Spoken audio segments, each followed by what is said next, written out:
nais namin humingi ng tawad dahil pinagdudahan ka namin. Kalimutan na natin ang lahat. Parte ka na ng pamilya namin. Tunay ka mapagmahal sa iyong anak, Pawana. At maraming salamat sa iyong kabutihang loob. Walang sino man ang napinsala. Hindi ako pwede magkamali.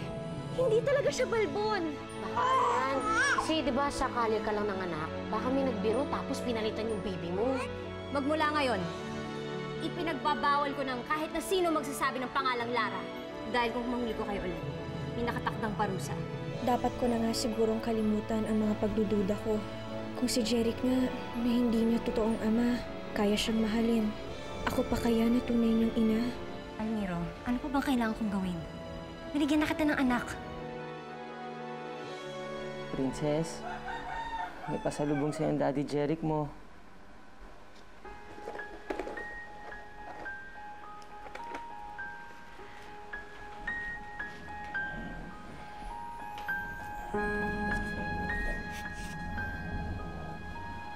Ano ba ako magiging isang ama sa'yo? Kung hindi naman talaga akong tunay mong daddy. Basta, ang alam ko lang mahal na mahal ko ang mami mo. Lahat ng mahal niya, mamahalin ko rin. Hindi ka man nanggaling sa akin. Mamahalin kita, Princess. Tuturing kita ang tunay na anak. Sana, dumating ang araw, matutunan din ako mahalin ng mami mo.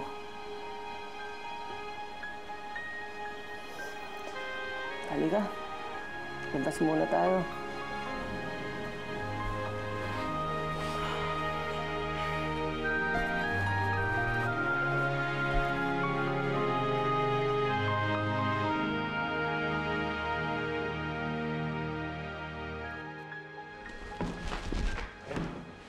Nabalita mo na ba? Si Lara nanganak na. Lolo na ako. Lola ka na rin. Uy, Carlos, huwag mo akong dinadamay dyan, ah. Bakit naman, Mayang? Sayang ka nun. Apo natin yung bata. Matagal ko nang pinutol ang kaugnayan ko sa kanila. Ha? Ay nako, nadagdagan na naman pala sila, no? Grabe buhay nga naman, no? Napakabilis kumalat ang mikrobyo, kakaloka. Tama. Oy, teka, Carlos. Saan ka naman pupunta? Dadalawin ko yung apo ko. At paano itong mga labahin, ha? Sa tingin mo ako maglalaba? Hindi ka aalis, Carlos, ha? Alam mo, pinapaalam ko sa'yo na aalis ako. Pero hindi ko hinihingi ang permiso mo. Sinasagot-sagot mo na ako ngayon? O sige, gusto mong umalis? Umalis ka! Pero sinasabi ko sa'yo, wala kang aabutan dito, ha? Hindi ako nagbibiro. Hindi naman sa ganun, Mayang. Sinusunod ko naman yung gusto mo, eh. Sakto na nga, nilunok ko na yung pride ko. Pinangutang pa kita ng pera kay Adela. Sana naman sa pagkakataon na to, pagbigyan mo na ako. Gusto ko lang makita yung apo ko.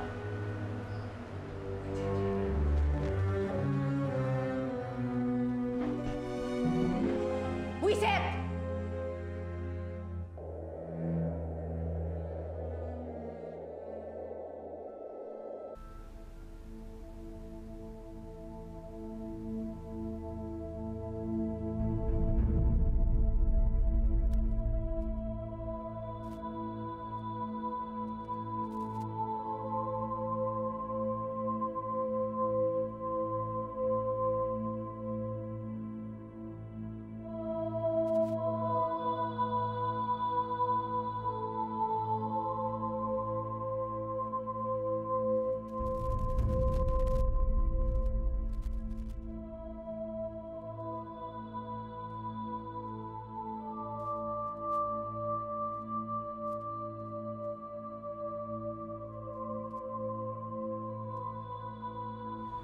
Lara.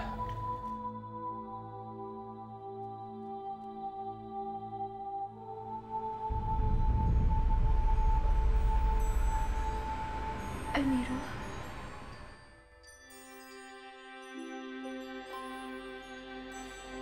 Kamusta ka na, Lara?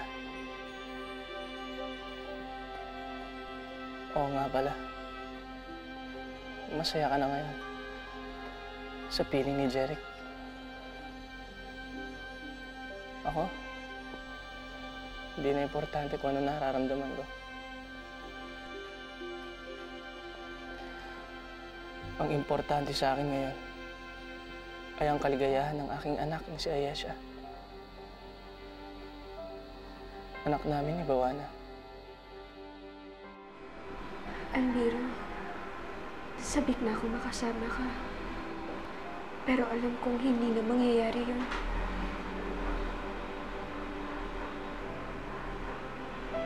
Magkaiba tayo ng mundo. At may kanya-kanya tayong buhay. Gagawin ko ang lahat para maging matiwasay at tahimik ang buhay ng aking anak. At mangyayari lamang yan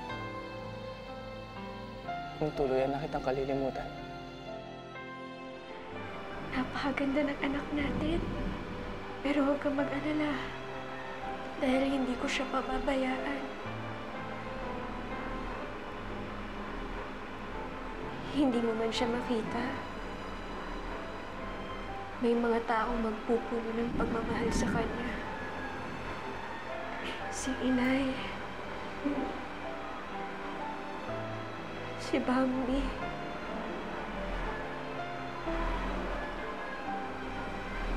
At si Jeric.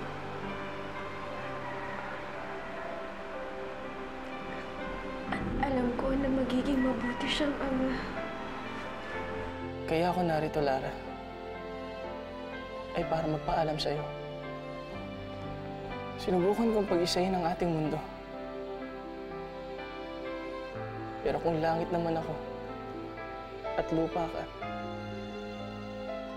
kung araw ako at buwan ka naman, hindi talaga tayo magtatagpo. Marahil hindi talaga tayo para sa isa't isa. Kaya Almiro, ito na ang huling pagpapaalam ko sa'yo. Dahil bubuksan ko ng puso ko. Para kay Jeric, hindi kita makakalimutan. Salamat sa espesyal na regalo mo sa akin. Ang alaala ng ating pag-iibigan. Si Princess.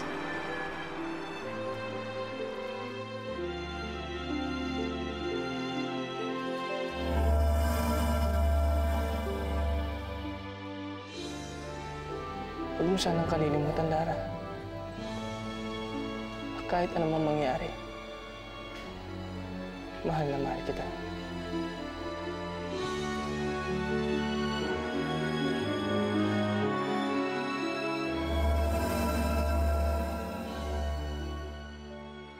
Anong ginagawa mo dito?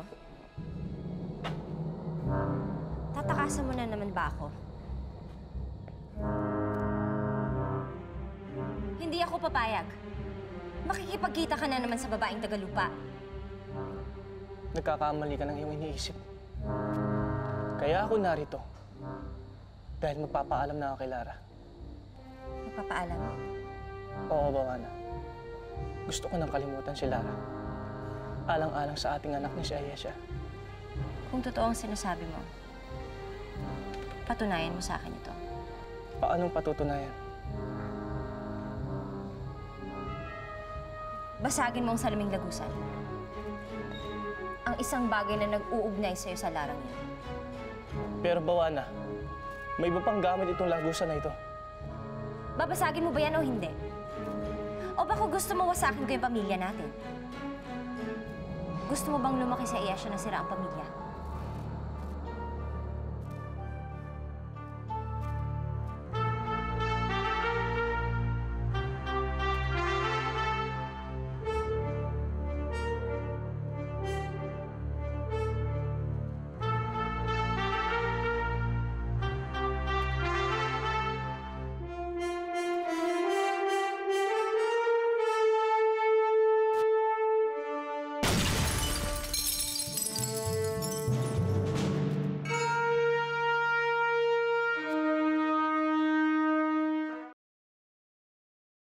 Pinapatawag niyo raw ako, Ama.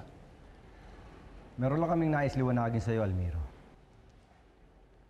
Bakit mo binasag ang lagusan na salamin patungo sa mundo ng mga tao? Ang salamin na yon, ang natitirang lagusan natin mula dito sa Paladino. Wala nang iba pa. Patawarin niyo ako, mahal kong ama at ina.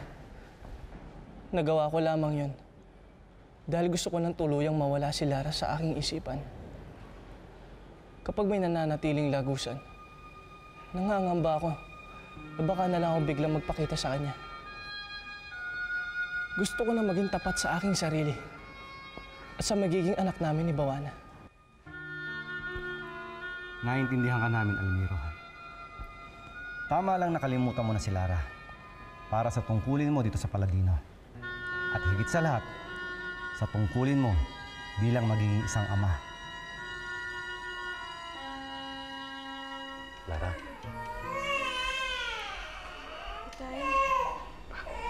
Lara, pasensya ka na. Kanina ko lang nabalitaan, nanganak ka na pala. Pwede ko ba makita yung apo ko? Inay, gusto daw pong makita ni Itay si Princess.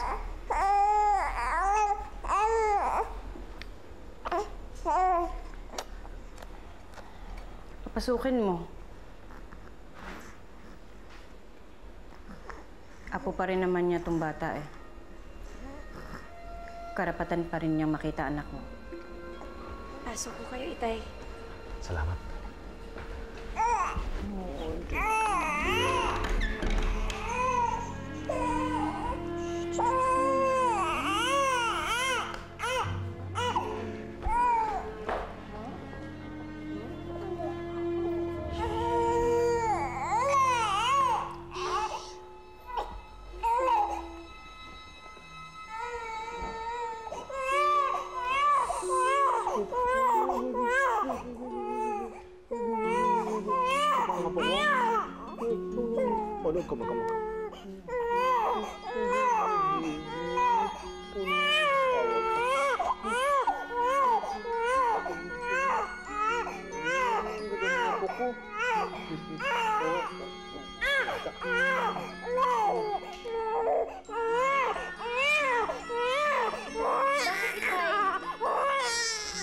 Mainit ang bata. Diyos ko! May lagnat nga ako si Princess! Kailangan natin siya agad sa ospital! Nagawa talagang basagin ni Prinsipe Almiro ang lagusang salamin, Mother. Mother, winner ka na talaga over Lara. Pero hindi pa tapos ang laban, Salim. Bakit naman? Dahil may bago na akong kakompetensya sa atensyon ni Almiro. Ay! Daho siya, Mother. Si Ayesha, ang anak ni Almiro.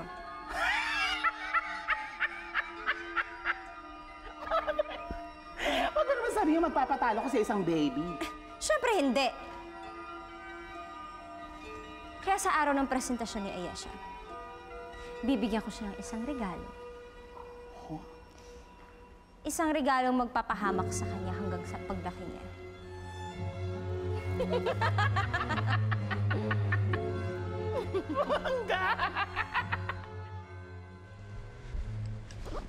Dok, kamusta ho ang lagay ng anak ko? Actually, okay naman na siya. Wala na siyang lagnat. Pero Dok, bakit po ganun ang kalagayan niya? Mataas pa rin ang lagnat. Yun nga po yung hindi namin maintindihan. Kasi dun sa series of tests na kinandak namin, hindi namin makita yung complication na pinanggalingan ng lagnat. Eh, ano po yun, Dok? It's about her heartbeat. Yung normal na heartbeat ng isang tao ay nagre-range siya 60 to 100. Yung sa mga babies naman ay nagre-range siya 100 to 135. Masyado pong mabilis ang tibok ng puso ng baby ninyo. Nagre-range po ito sa 200 to 250. Ang ibig mong sabihin, may sakit sa puso ang anak ko. Hindi pa namin masasabi sa ngayon, pero unusual ang case na to. Ngayon lang kami naka-encounter ng ganito. Hayop lamang po kami ganito kabilis sa tibok ng puso. Gaya ng sa aso, sa pusa, o di kaya sa unggoy. Excuse me po.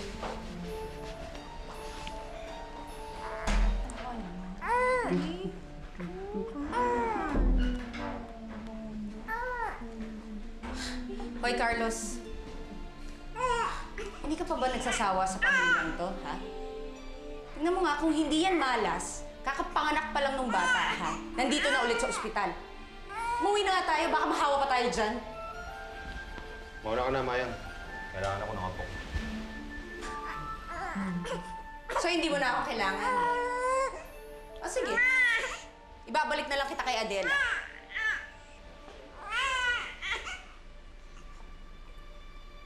Pasensya na, anak. Hindi mo na kailangan mag-sorry, Carlos. Kaya naman namin kahit wala ka. Ikaw lang naman na nagsusumiksik sa amin. Hindi ka namin kailangan. Ika na nga.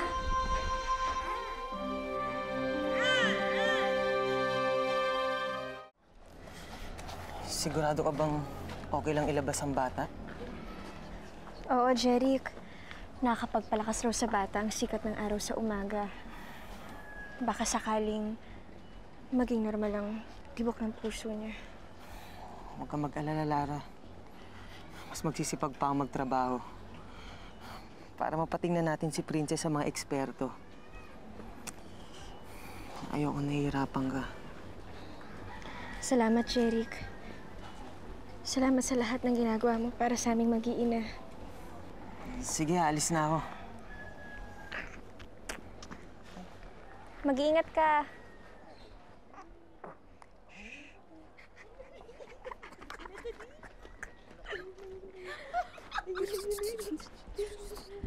Alam nyo bang latest tungkol sa pamilya ng malas? Ano? Unsa man day? No hospital daw yung anak ni Lara at kakaiba daw. As in, misteryoso, ganyan, yung katulad na sakit ni Adela, at magkataon ng mga jowa nito si Lara ng mga halemaw pala. Tama! Tama! Ano na naman kayang kamalasan ng darating ng mga anak? Lara, sana'y huwag maging tiyanak. Dati, naging halimaw din yan si Lara. E di kung halimaw ang puno, halimaw din ang bunga. Princess Chana! Hindi nyo ba talaga kami titigilan? Pati batang walang muwang, dinadamay nyo. Kahit kailan, hindi magiging halimaw ang anak ko. Kayo ang tunay na halimaw. Dahil sa sama ng pag-uugali nyo. Chana, umaiyak. Halimaw. Halika lang. Magbigay-pugay tayo sa pagdating ng bagong prinsesa ng Paladino, ang anak ni Prinsipe Almiro at Prinsesa Bawana na si Prinsesa Ayesha.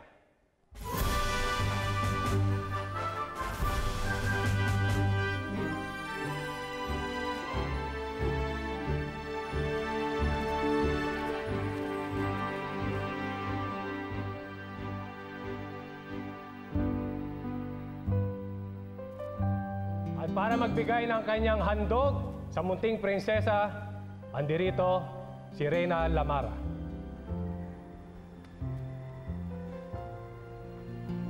Mahal kong Prinsesa Ayesha, tanggapin mong handog kong isang dama, si Dama Argola.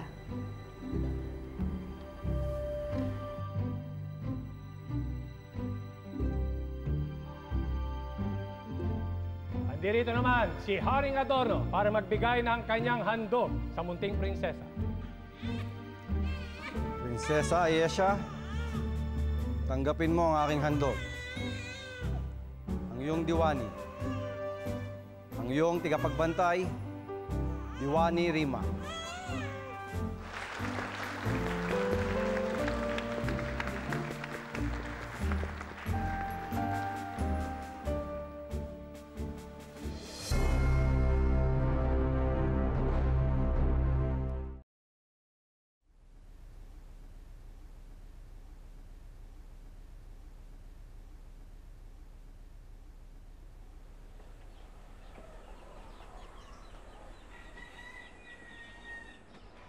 Lara, na kanina ka pa walang kibo.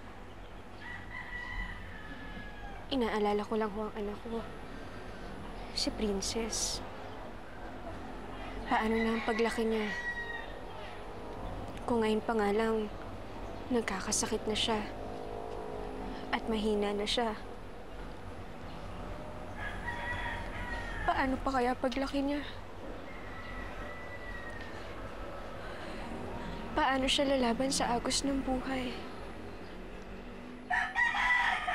Natatakot ako, Inay. Paano na ang kinabukasan niya? Alam mo, ganyan-ganyan ang naramdaman ko nung pinanganak kita eh. Hindi ko makakalimutan yung araw na yun. Yun yung araw na hindi ko na inisip yung sarili ko. Basta ang inisip ko na lang ikaw.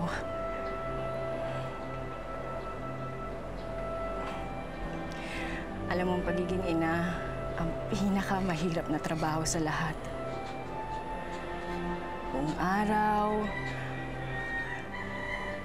buong linggo, wala kang pahinga. Wala kang break. Inay, kaya ko ba? Kaya ko ba maging isang ina?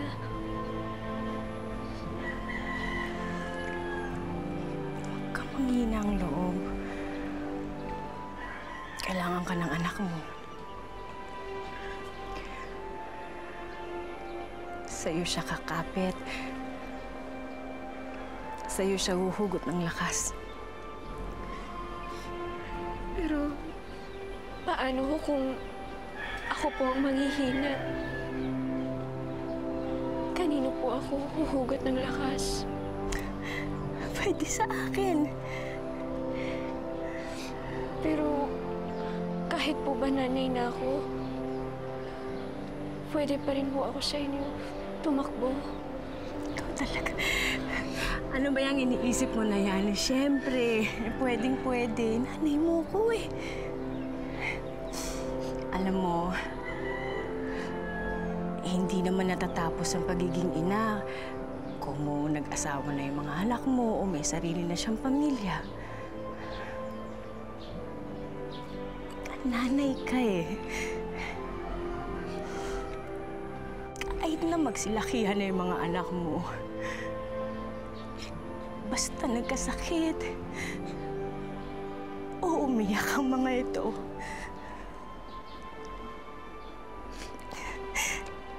tiyak na nanay pa rin ang tatawagin nila. Di ba?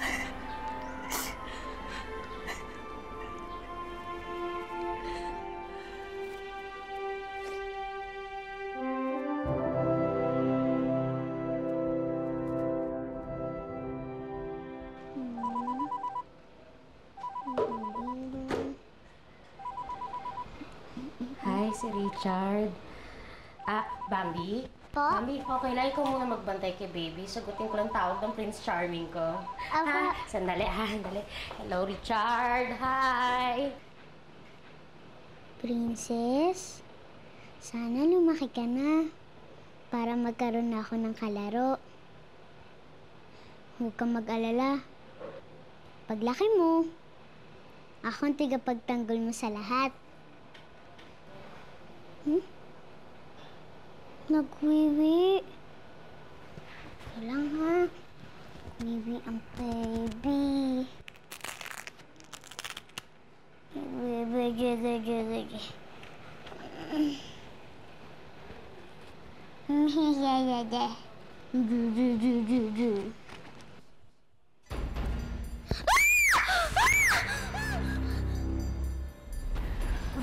Si Bambi yun na ba't sumigaw? Si Princess! Inay, baka may nangyaring masama kay Princess!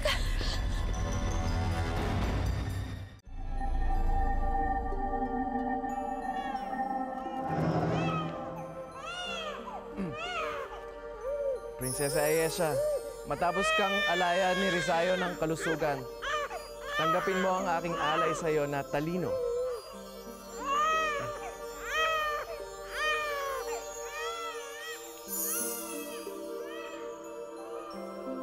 At ngayon, tapos na ang pag-aandog at pag-aalay kay Prinsesa Ayesha.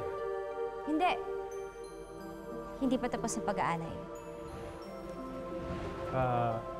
Nais ko pang maghandog sa aking anak. Pero mahal na prinsesa, kahit kailanman ay hindi pwedeng mag-alay ang sariling ina sa kanyang anak. Noon yun.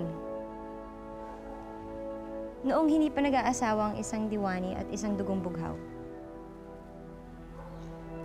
Pero ngayon, diwani ng ina ng prinsesa. Kaya siguro naman may karapatan na ako. Hayaan natin makapag-alay si Bawana sa aming anak.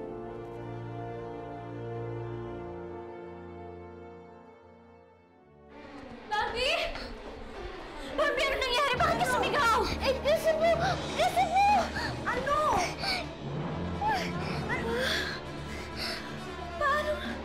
Paano nagkabuntot ang anak ko?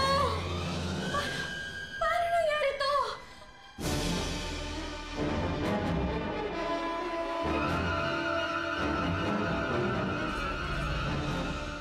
Hindi na ako nakakita ng ganito. Tsaka sigurado ako pagkakaguluhan tong anak ninyo.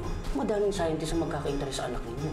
Anong akala mo sa anak ko? Isang hayop na dapat pag-eksperimentuhan? Hindi hayop ang anak ko! Nakalimutan mo na ba si Guarco? Dapat mabasag ang boteng sisidlan ng diwa ng isang diwa. What's that? Yan ang kahilingang naibigay ni Guarco noong buhay pa siya. At ngayong wala na siya, wala na rin bisang kahilingan. Cherry, kumising ka. Lara, bakit? May nagbago na naman kay Princess. Ano nangyayari sa'yo, anak?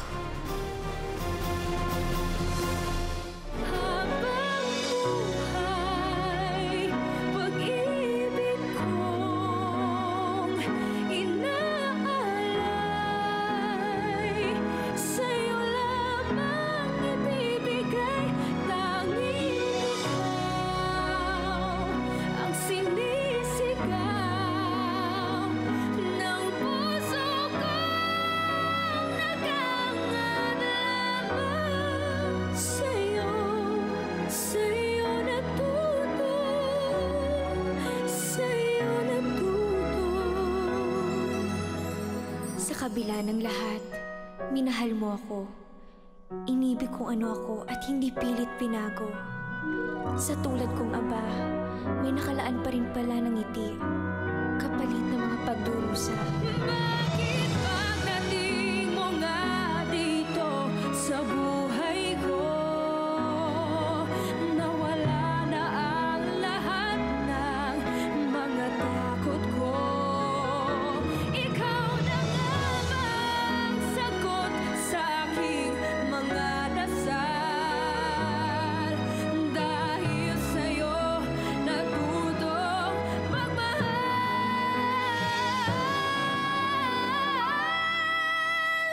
dahil sa'yo natutong magmahal.